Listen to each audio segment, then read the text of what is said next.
en News R7. De drones a cámaras biométricas, estas son las tecnologías de los olímpicos. Llegan a las playas los drones salvavidas. Estados Unidos mantendrá en su lista negra a la empresa de drones china DJI.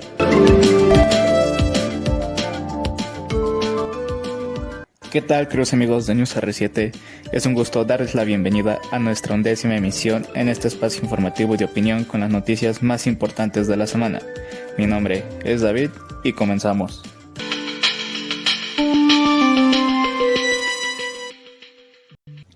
Como bien sabemos, los Juegos Olímpicos han comenzado y están en su máximo apogeo, y no cabe duda que su inauguración fue una de las más sorprendentes, pues tan solo se usaron 1824 drones para iluminar el cielo, con figuras alusivas al evento, pero hoy en día se está implementando el uso de cámaras biométricas. ¿A qué nos referimos? Nuestro compañero Salvador nos hablará más a detalle acerca de esta impresionante noticia.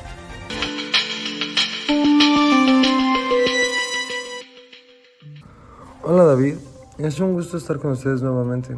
El día de hoy, detrás de cada transmisión sobre los Juegos Olímpicos, hay una estructura tecnológica que ha permitido llevar la transmisión de todos los detalles al mundo. De acuerdo a la emisora anfitriona del evento, la Olympic Broadcasting Services, o OBS, la fiesta olímpica de este año ha roto varios récords, entre ellos el uso de inteligencia artificial, nube y tecnología 5G. La ambición de la OBS es simple: ofrecer la experiencia más realista que se puede obtener al ver un evento deportivo sin asistir en persona. La emisora es parte del Comité Olímpico Internacional y planea producir 9.500 horas de contenido en poco más de 2 semanas, de las cuales 3.800 y 4.000 horas estarán en vivo. Sin embargo, esta capacidad de transmisión no es lo único que tendrá el Tokyo Geek. Tan solo en la inauguración se utilizaron 1.824 drones para recrear imágenes en el cielo, mientras que Toyota Motor Corporation desarrolló a Miraitowa y Someichi, 2 robots que saludan a los atletas e invitados de los Juegos Olímpicos. En el caso de la transmisión, la OBS usa más de 1.000 sistemas de cámaras y 3.600 micrófonos, los cuales se complementan con el uso en sitio de 31 camionetas y 22 sistemas de vuelo que permiten la reproducción de video HD en las 42 sedes de la competencia olímpica. Intel y Alibaba Cloud firmaron una colaboración de soluciones tecnológicas en una variedad de áreas para Tokio 2020, incluido el seguimiento de atletas en 3D, así como la realidad virtual 360-8K.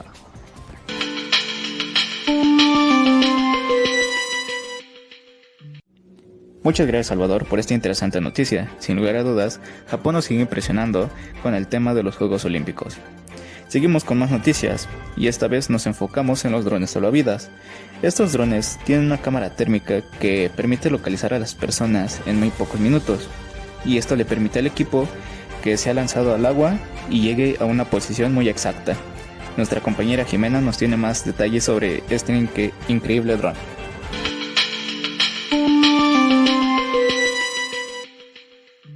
Efectivamente, David, la llegada del verano provoca el aumento de los baños en playas, ríos, piscinas, etc. Esto también incrementa el riesgo de ahogamiento. En nuestro país han muerto 140 personas en lo que llevamos de año debido a esta causa.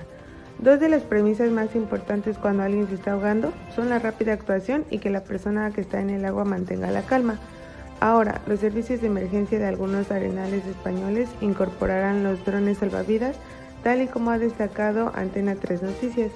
El dispositivo consta de una cámara térmica que permite localizar a la persona en muy pocos minutos y remite al equipo que se lanzará al agua a su posición exacta. Mientras que la moto de rescate llega desde la costa, el socorrista tranquiliza a la víctima gracias a unos altavoces que lleva incorporados el dron. El dispositivo se pone en marcha en menos de un minuto desde que se recibe el aviso. De momento se ha puesto en funcionamiento en algunas playas andaluzas, aunque podría extenderse al resto de la geografía española. Lo más complicado es localizar a la víctima, pero con su incorporación se busca acortar el tiempo de actuación. Los aparatos son de tipo cuadricóptero, capaces de volar con 3 motores si uno falla. Asimismo, tienen sistema de detección de otras aeronaves y anticolección perimetral mediante infrarrojos. También disponen de un sistema de doble batería de gestión inteligente, con lo que pueden trabajar con una sola batería en caso de fallo de la otra. Su autonomía de funcionamiento es de 55 minutos. Una misión de vigilancia dura alrededor de 10 minutos, mientras que para una de socorrismo transcurre aproximadamente el mismo tiempo. Por tanto, esta capacidad de vuelo ofrece a los vigilantes una mayor capacidad de reacción en caso de que una persona se ahogue.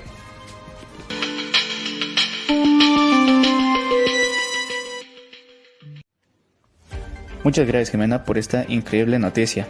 Sin lugar a dudas, los RPAs cada vez más están ocupando o podrán ocupar ciertas trabajos o tareas que pueden resultar un poco peligrosas, y a la hora de salvar personas no cabe duda que pueden ser una gran opción a futuro.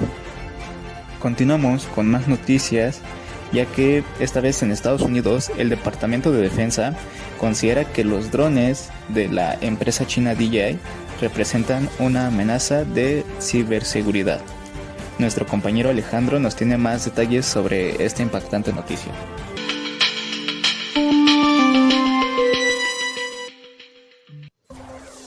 La empresa líder en el mercado de drones sigue bajo la lupa del gobierno de Estados Unidos. El Departamento de Defensa de Estados Unidos, DOD, ha emitido un comunicado aclarando la controversia sobre la continuidad de bloqueo existente sobre los drones de la marca china DJI, ya que los considera una amenaza de ciberseguridad. A principios de junio, DJI publicó un resumen de un informe de Pentágono que aseguraba que los drones de la compañía china eran lo suficientemente seguros para su uso, pues se habían realizado pruebas de seguridad y software en 2 modelos de drones fabricados por DJI.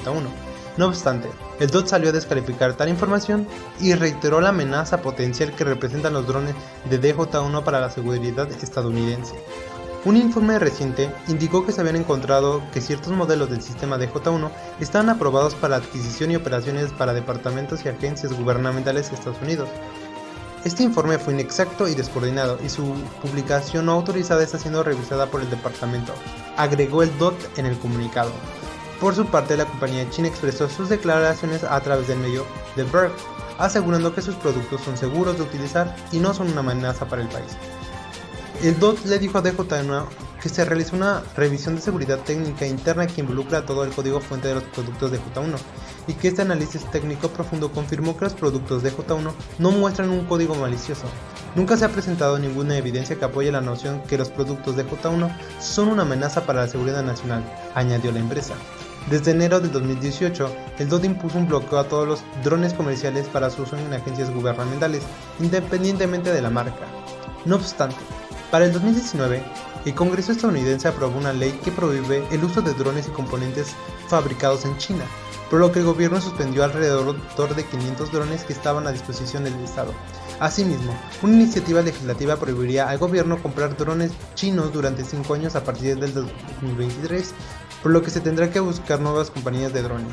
De igual manera, el Departamento de Comercio de Estados Unidos incluyó a DJI en su lista negra, lo que ha provocado que la compañía no pueda comprar tecnología a empresas estadounidenses. DJI se suma a una extensa lista de empresas tecnológicas chinas que se han visto limitadas sus operaciones en el mercado estadounidense. La más reciente y conocida es Huawei, que tras una serie de conflictos tiene prohibido hacer el uso de servicios de Google. Seguimos contigo, David.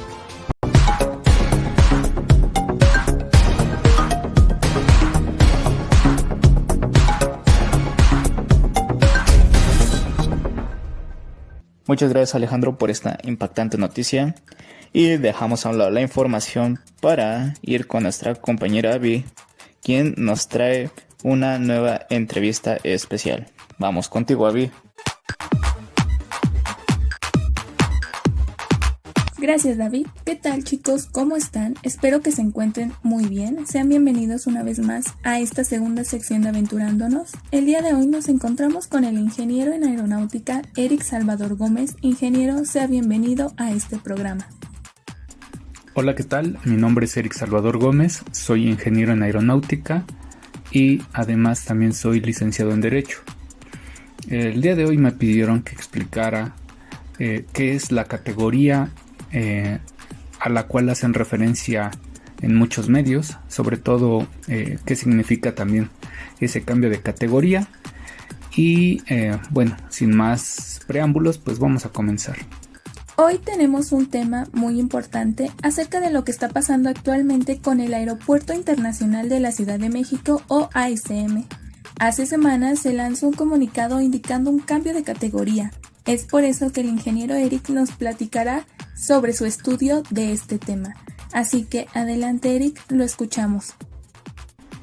Bueno, empecemos primero qué significa la categoría. La categoría es una especie de evaluación o de elemento que le permite determinar a los países miembros de la OASI los niveles de acuerdo que pueden crear en una serie de acuerdos o convenios bilaterales para determinar los servicios que se pueden negociar entre estos estados. Así que pues la categoría en este caso representa el nivel de compromiso que tienen México y Estados Unidos y México y otros estados miembros de la Organización Internacional de la Aviación Civil. Asimismo, todos los estados que forman parte de la OASI tienen esa capacidad de cerrar sus espacios aéreos, y en el periodo de la pandemia pudimos ver que muchos hicieron uso de este derecho que tienen de cerrar el espacio aéreo para los vuelos comerciales.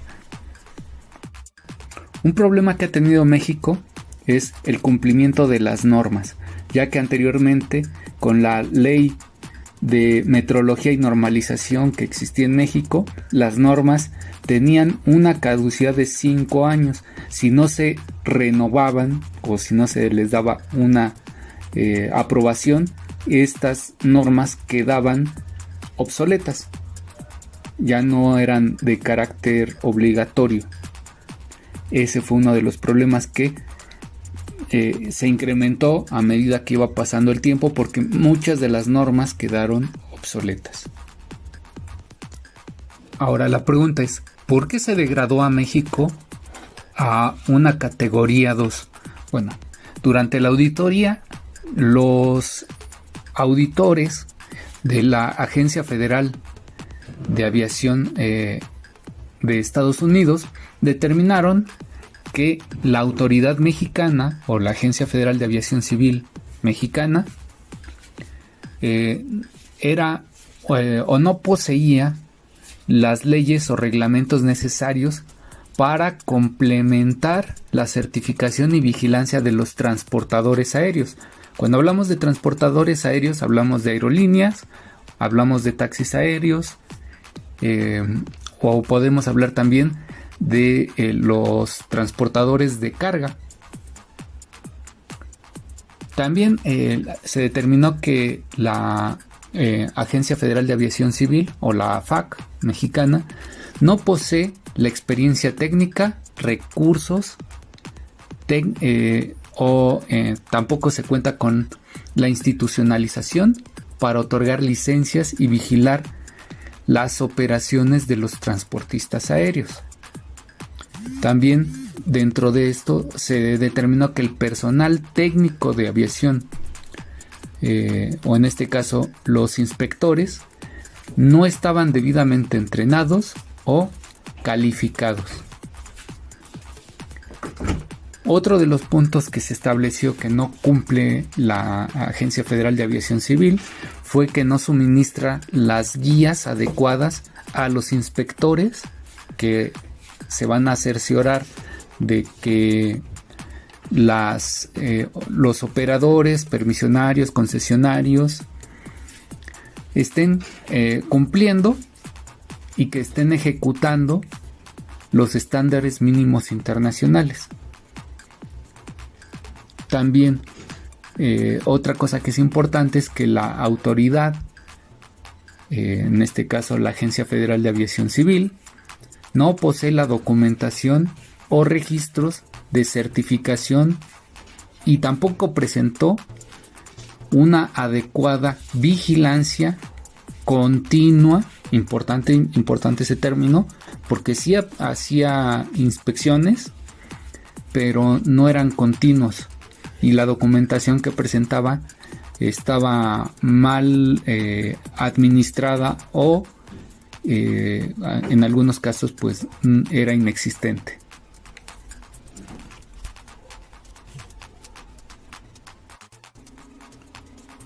Basado en esto, pues la categoría 1 entre México y Estados Unidos pues representa ese estatus o ese compromiso que tiene la autoridad para cumplir y hacer cumplir las normas y reglamentos que la Organización de la Aviación Civil recomienda para garantizar una actuación segura por parte de las aerolíneas y asimismo verificar el cumplimiento que éstas deben de cumplir a nivel internacional.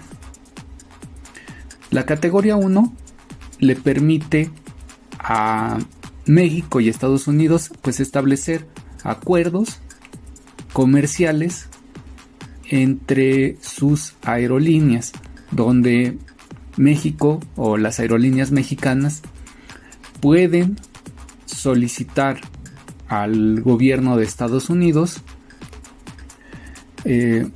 una serie de puntos, pero principalmente establecer negociaciones para crear nuevas rutas comerciales.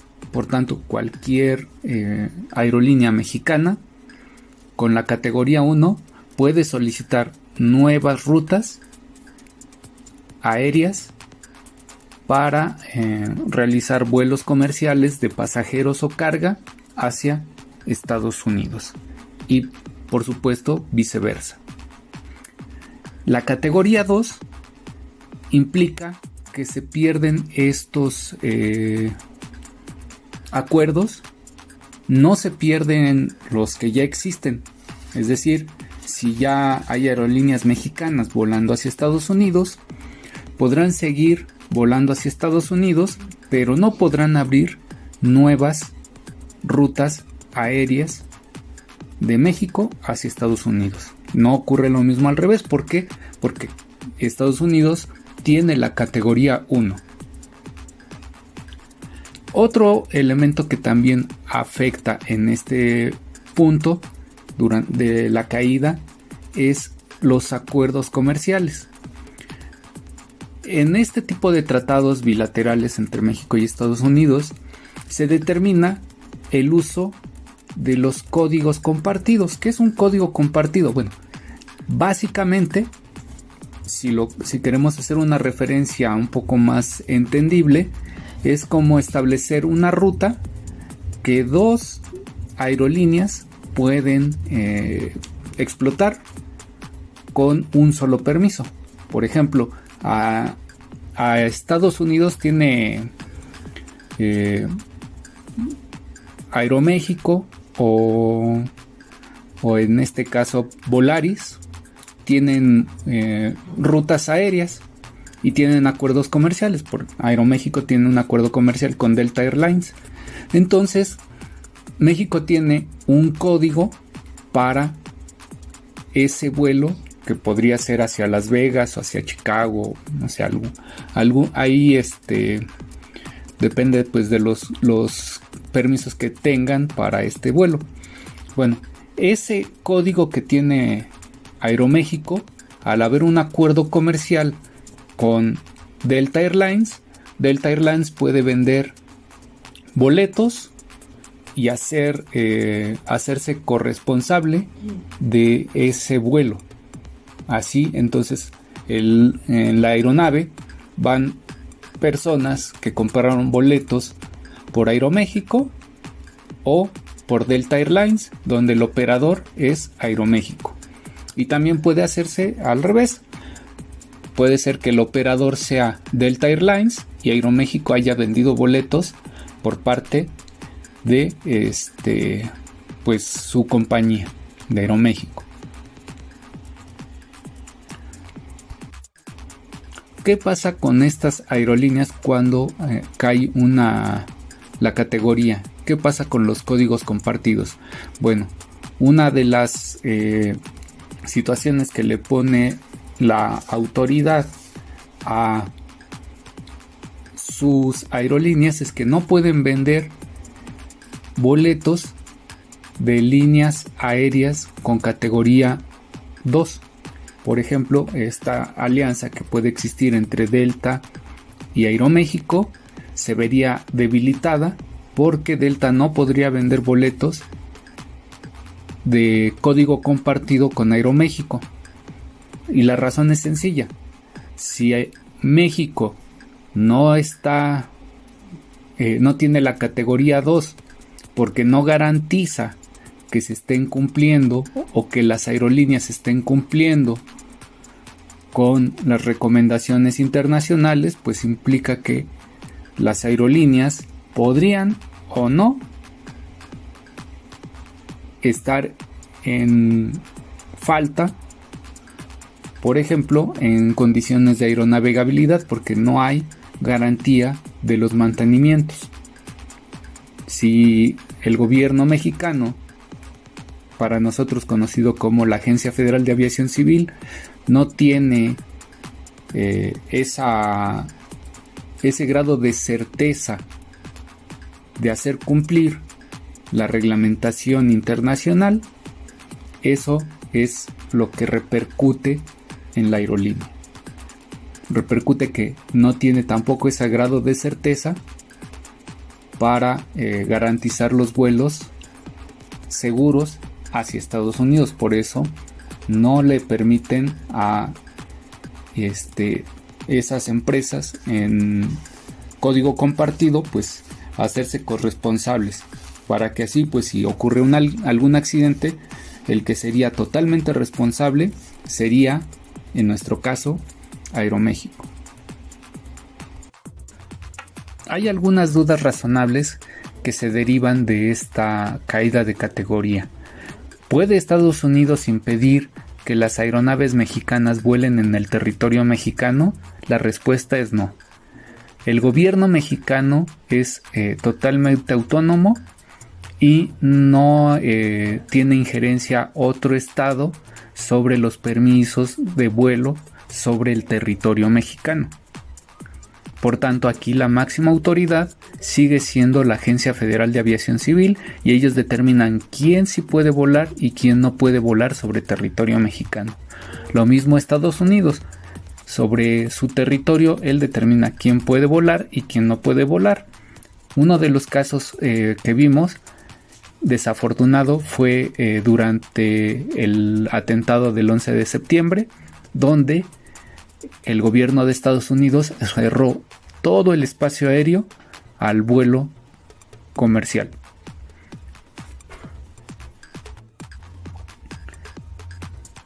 ¿Cómo podemos recuperar la categoría? Bueno, es un problema muy complejo porque en este punto se encontró que se repitieron los mismos errores que en el pasado y obviamente después de la pandemia muchas de estas situaciones se agravaron aún más. ¿Qué es lo importante o cómo podríamos recuperar esa categoría? Lo primero es establecer un programa o una política aeronáutica enfocada a cumplir y a hacer cumplir las normas y reglamentos internacionales. Sin esta política que nos guíe por parte de la autoridad, va a ser totalmente imposible recuperar esa categoría. El método que utiliza para esta verificación se conoce como el programa IASA de FAA y que se enfoca en evaluar las capacidades que tiene cualquier país para adherirse a las recomendaciones estándares establecidos en el anexo 1, anexo 6 y anexo 8 del Convenio de Aviación Civil Internacional firmado en Chicago en diciembre de 1944.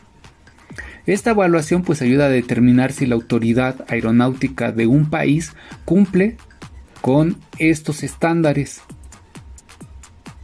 Y bueno, con anterioridad, pues la última auditoría de este tipo que realizó FAA fue en 2010, donde también en aquella ocasión se recategorizó a México a una categoría 2, y pues México le tomó alrededor de 4 meses poder recuperar esa categoría, con ciertas condiciones, que se le tenía que invertir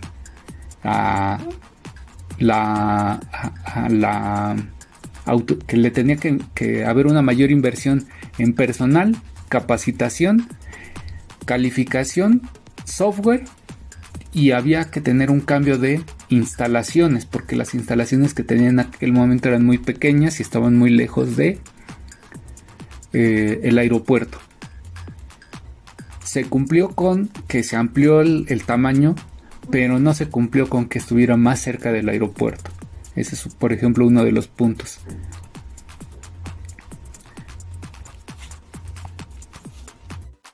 ¿Qué es lo que se evalúa en una auditoría de seguridad de este tipo?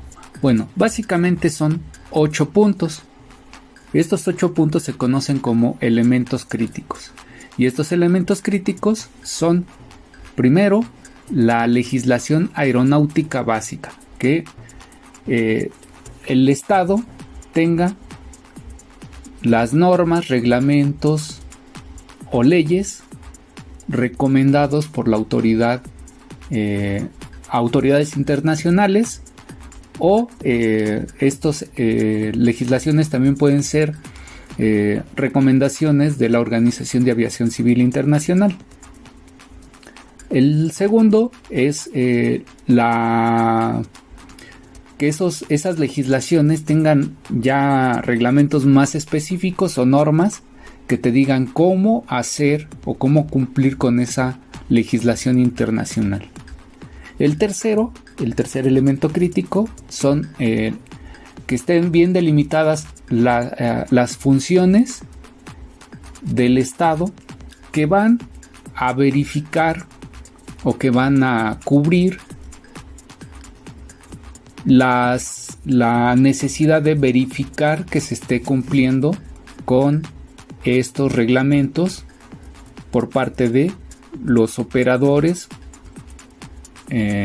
permisionarios o concesionarios. El cuarto elemento crítico es el personal técnico cualificado, y no solamente abarca al personal que le da mantenimiento en tierra o que opera nuestras aeronaves. También el personal técnico cualificado se refiere a la autoridad que tenga el personal con los conocimientos para realizar las tareas de verificación y cumplimiento de las normas que antes habíamos comentado.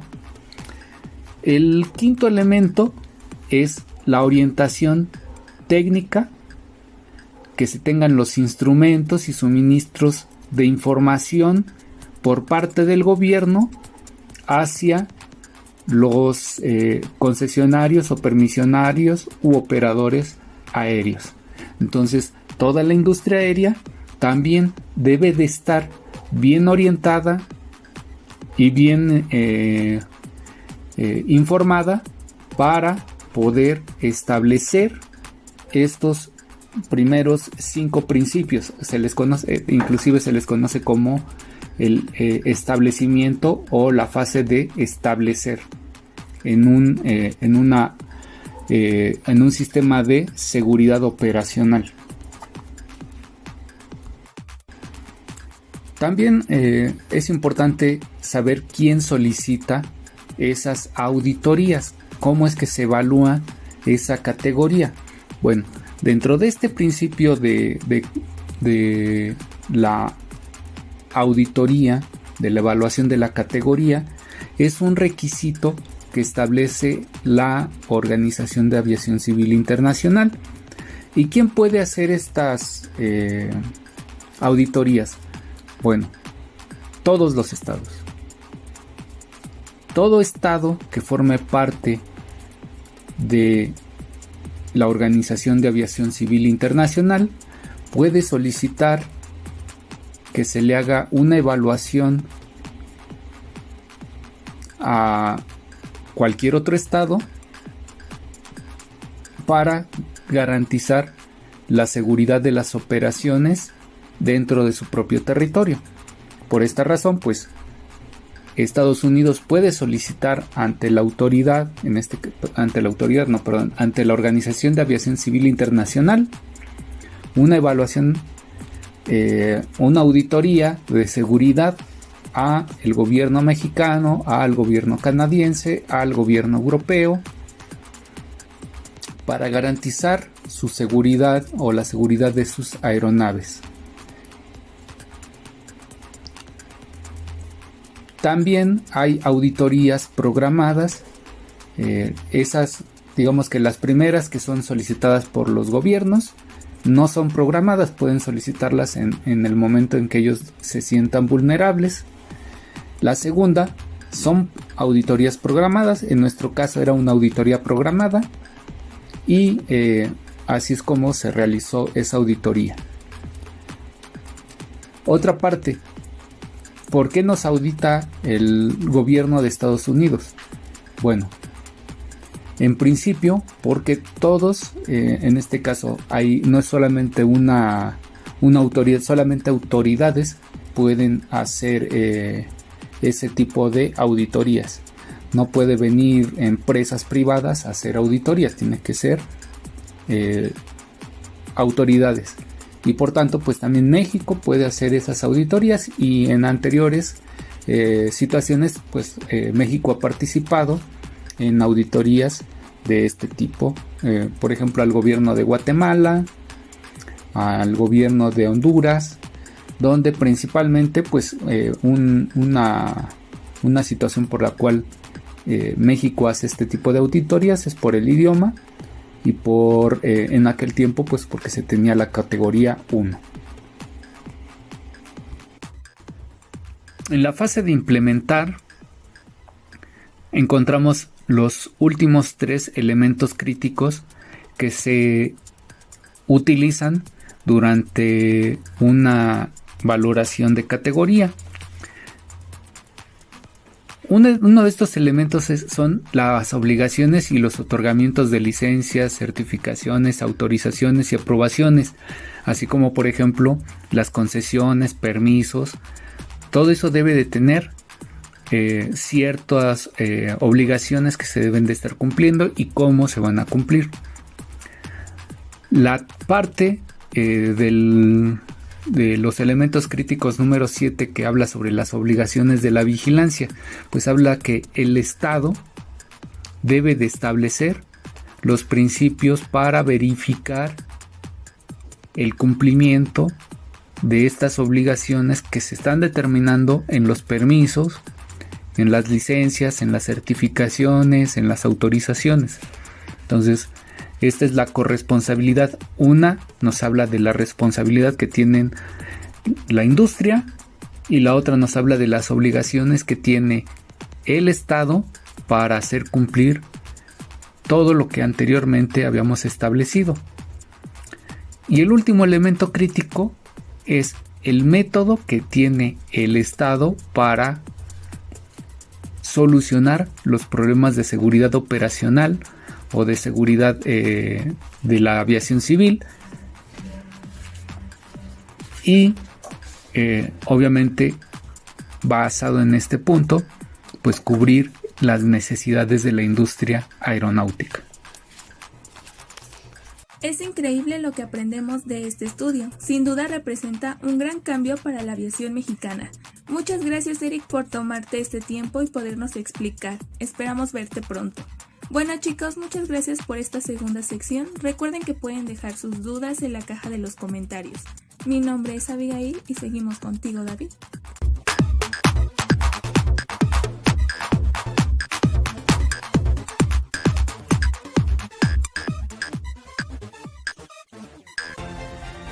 Muchas gracias, Abby, y al ingeniero Eric por habernos compartido un poco de sus conocimientos acerca de esta problemática que está sucediendo en el ICM. Esperemos tenerlo de vuelta con nosotros, ingeniero. Muchas gracias. Y a nombre de todo el equipo de RPAs, esperemos que el público haya disfrutado esta emisión de News R7. Recuerden seguirnos en nuestras redes sociales, RPAs B7, Facebook, YouTube, en Spotify, para escuchar todo acerca de las actualizaciones de los RPAs y del medio aeronáutico. Sin más que decir, a nombre de todo el equipo de RPAs, mi nombre es David y nos vemos hasta la próxima.